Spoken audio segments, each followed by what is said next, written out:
história que vou relatar aconteceu em um lugar a leste do Amapá, por volta de 2005. Naquela época, viviam menos de 400 pessoas lá, e mais da metade eram mulheres. Minha namorada e eu somos de Manaus, mas nossos pais não nos deixavam ficar juntos. Então viemos morar aqui. Eu tinha 24 anos e ela tinha 18. Para ser nossa primeira casa, nos saiu muito bem.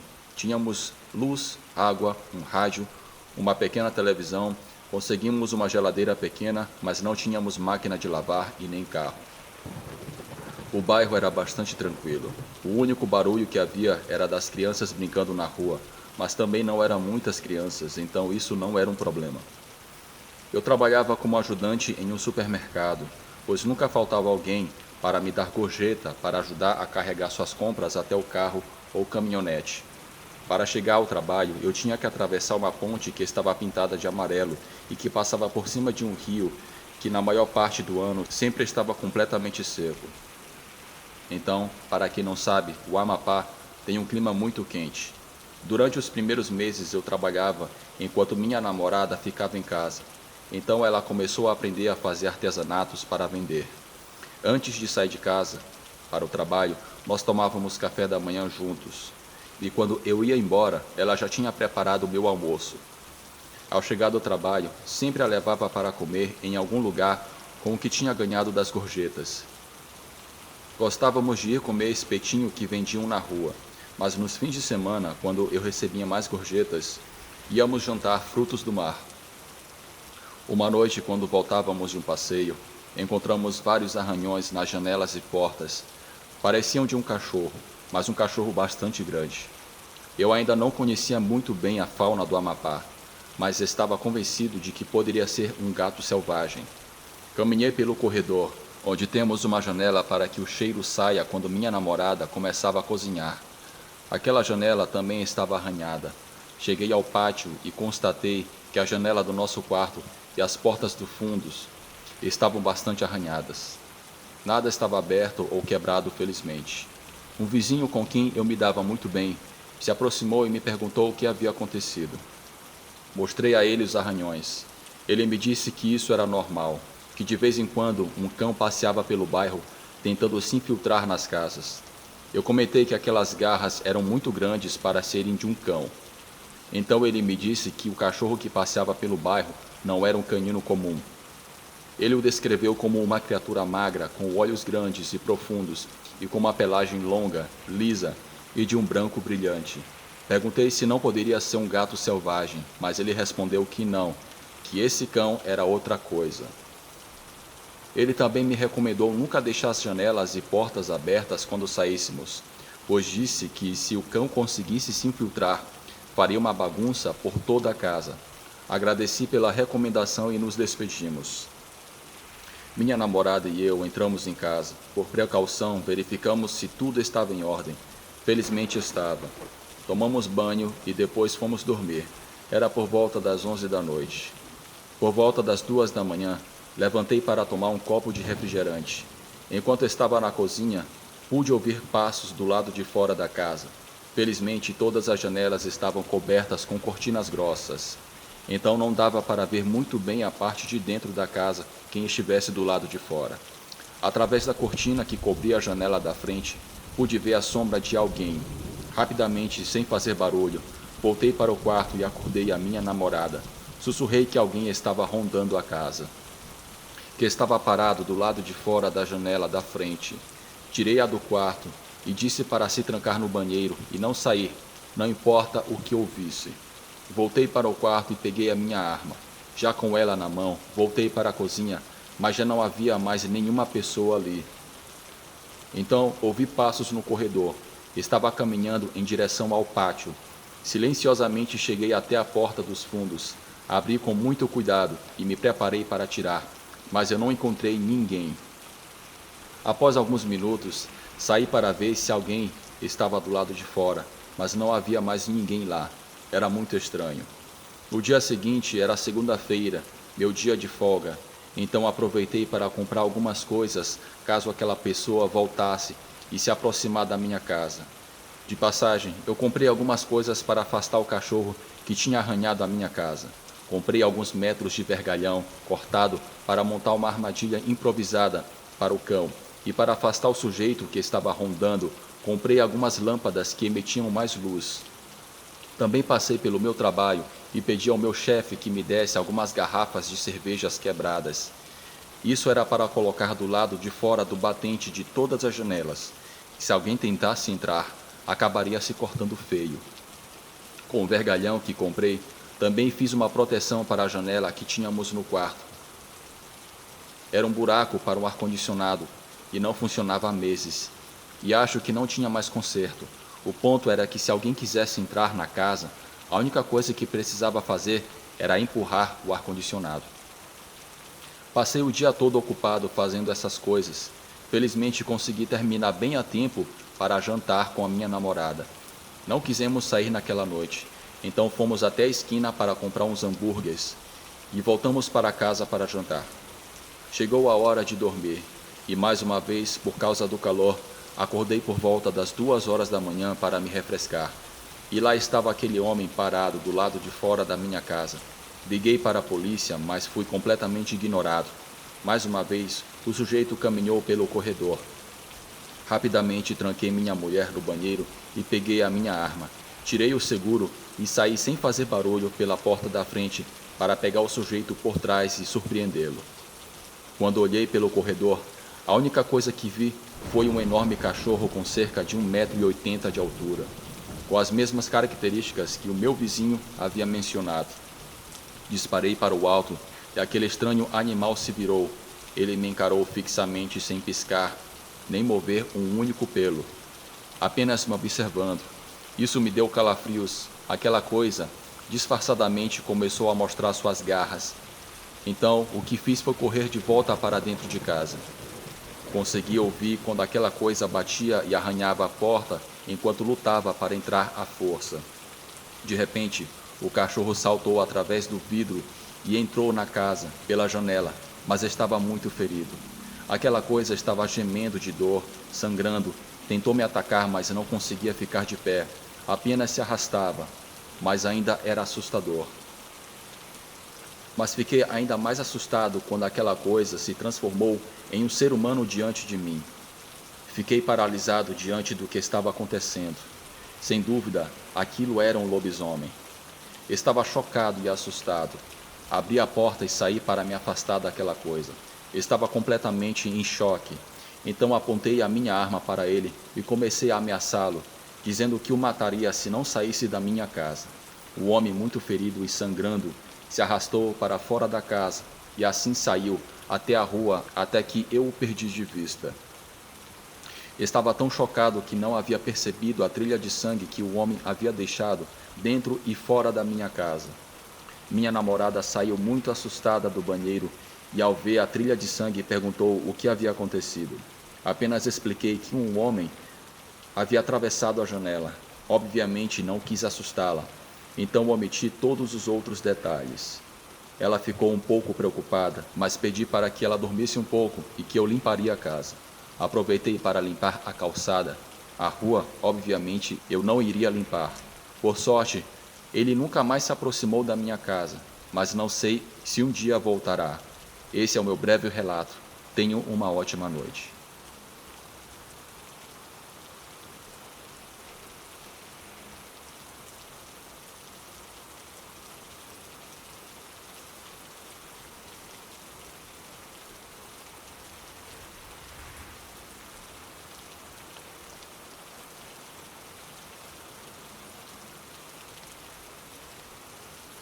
A história que vou contar aqui é real e marcou profundamente a minha vida.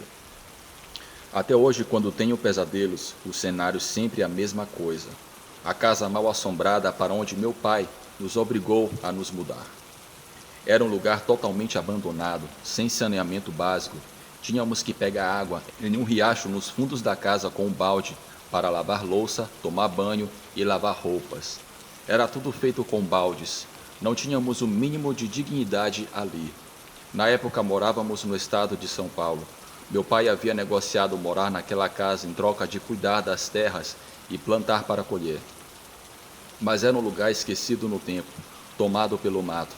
As lembranças que carrego comigo ainda hoje me perturbam.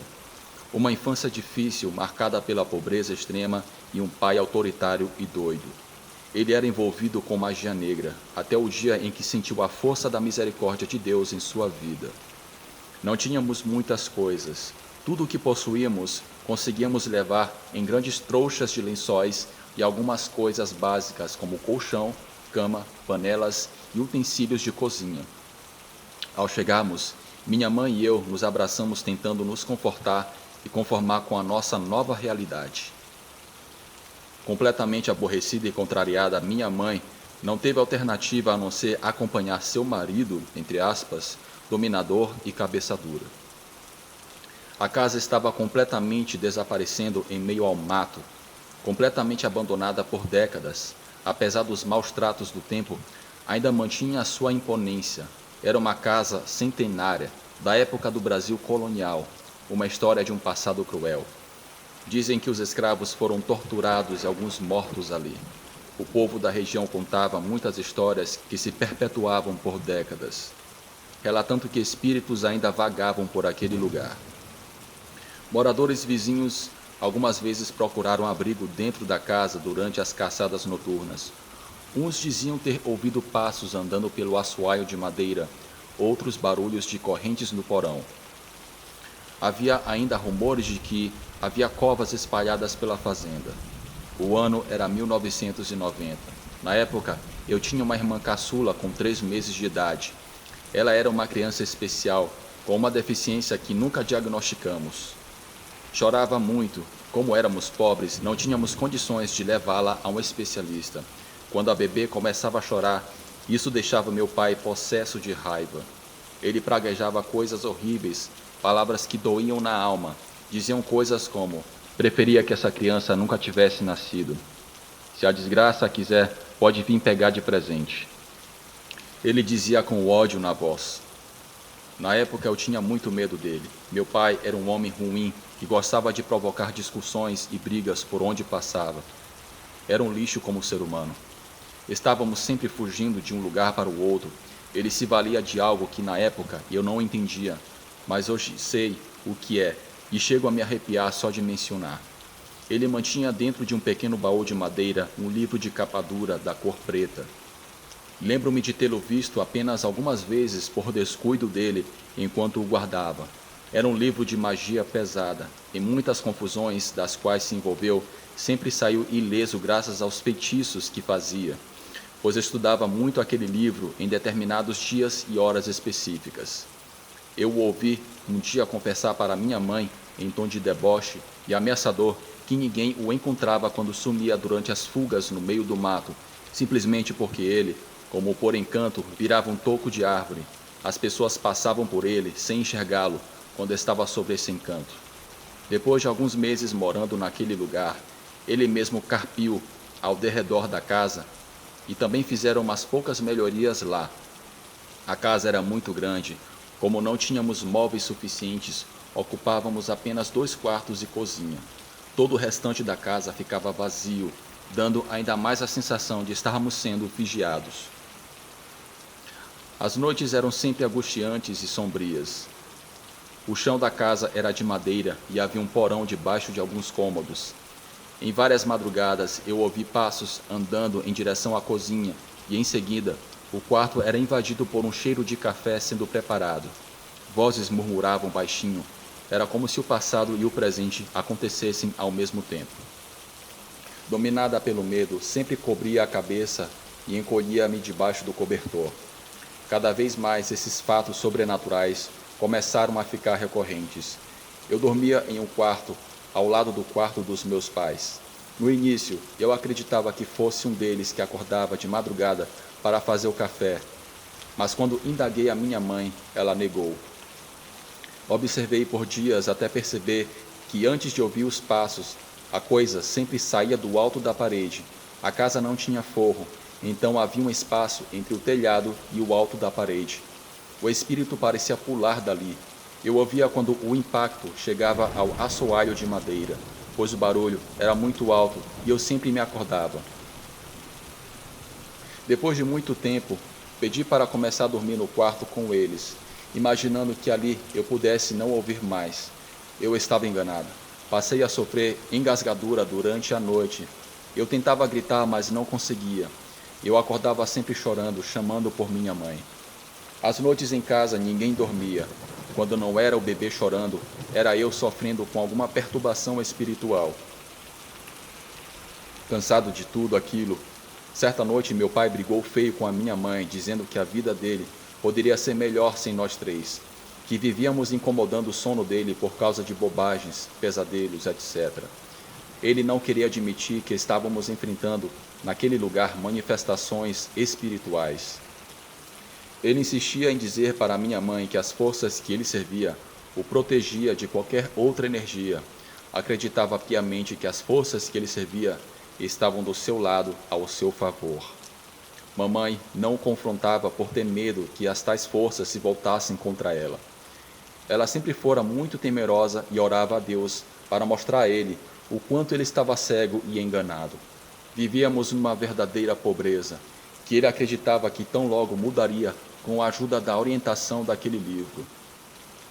Naquela mesma noite, quando faltava um pouco para meia-noite, meu pai saiu de casa caminhando rumo à estrada de terra que havia na cabeceira da fazenda, perto de um aglomerado de bambu. Na verdade, era um taquaral que ficava próximo a uma encruzilhada usada por pessoas para fazerem oferendas, pois lá sempre tinha velas coloridas e outros objetos que naquela época eu não fazia a menor ideia para que servia, pois eu era apenas uma criança de 10 anos. Ele saiu levando uma lamparina acesa em uma das mãos e o livro debaixo do braço e um facão na outra, além de um embornal com algo que ele separou de forma misteriosa.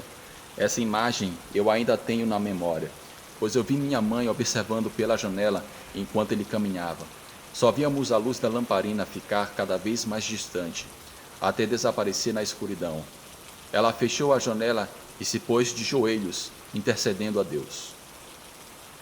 O que aconteceu com ele só viemos saber pela manhã, quando minha mãe foi à sua procura e o encontrou caído no chão, próximo de chegar em casa.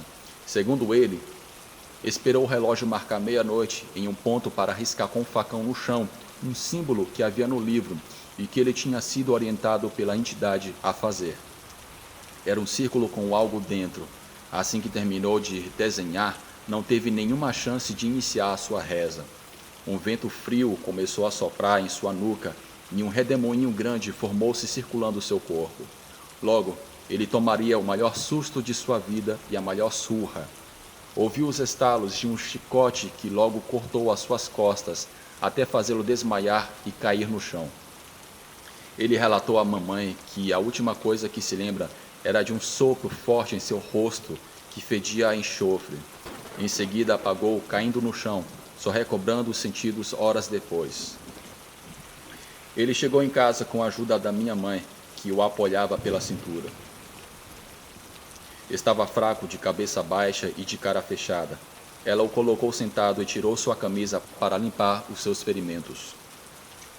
Enquanto ela ia lavando as feridas dele, um cheiro de enxofre começou a exalar no ambiente. O barulho que se fazia quando a água caía em sua pele lembrava o chiar de água caindo em superfície quente. Bem baixinho, a minha mãe fazia orações enquanto cuidava dele. Ele permaneceu calado e pensativo o dia todo. Ao final da tarde, antes de começar a rezar o rosário, minha mãe pediu para fechar todas as portas e janelas, pois acreditava que, com o pôr do sol, a casa deveria ser fechada para evitar que coisas ruins entrassem. Porém, naquele fim de tarde, viveríamos algo sobrenatural e assustador. Enquanto minha mãe rezava o terço, agradecendo a Deus e pedindo proteção, o som de uma ventania se iniciou. Um vento forte e gelado começou a uivar lá fora, e algo sobrenatural passou a cercar a nossa casa. Eu, sentado ao pé do fogão a lenha, segurava com força a minha irmã pequena em meus braços. Algo começou a andar lá fora, arrastando correntes por todo o quintal em volta da casa. Os passos lembravam o trotar de um cavalo. Tremíamos de medo, mas não paramos em nenhum momento de rezar. Batidas na porta e janelas aconteciam de tempo em tempo. Papai, com os olhos arregalados, começou a dizer à minha mãe que eles tinham vindo buscar o prometido, que não tinha o que fazer que nada poderia impedi-los. Ela segurou em nossas mãos e intercedeu por ele, pedindo socorro e misericórdia a Deus. De repente o vento parou e os barulhos começaram a diminuir. Passamos a noite e a madrugada em vigília e oração, confiando que Deus nos livrasse daquele horror. E assim que o dia amanheceu, abrimos a porta e vimos que o que quer que estivesse passado por ali era algo concreto e material. As plantas estavam amassadas, galhos de árvores caídos no chão e marcas de cascos na terra nos mostraram o quão forte havia sido aquela manifestação demoníaca. Meu pai rodeou toda a casa observando que as portas e as janelas de madeira estavam queimadas onde foram atingidas pelos coices. Em silêncio, ele entrou na casa e trouxe para fora seu baú com todos os seus pertences de magia e botou fogo. Lembro que ele ficou de joelhos com a cabeça encostada no chão, chorando compulsivamente, agradecendo a misericórdia alcançada e pedindo perdão. Pois naquela noite ele teria que oferecer algo valioso aos olhos de Deus, mas o poder das orações de minha mãe alcançou a sua graça e a misericórdia divina, transformando nossas vidas depois daquela noite. Enquanto as chamas consumiam os itens que o influenciaram por anos através de forças ocultas, ele estava chorando. Ele sussurrava palavras de contrição, reconhecendo que abandonaria a magia. Mas sabia que precisava das forças divinas para continuar sua vida e dedicar aos ensinamentos de Deus, em vez de ser controlado pelas forças das trevas. Uma semana depois daquele fato, nos mudamos para bem longe daquele lugar. Viemos para o Mato Grosso, onde recomeçamos nossas vidas da melhor forma possível, debaixo da proteção de Deus.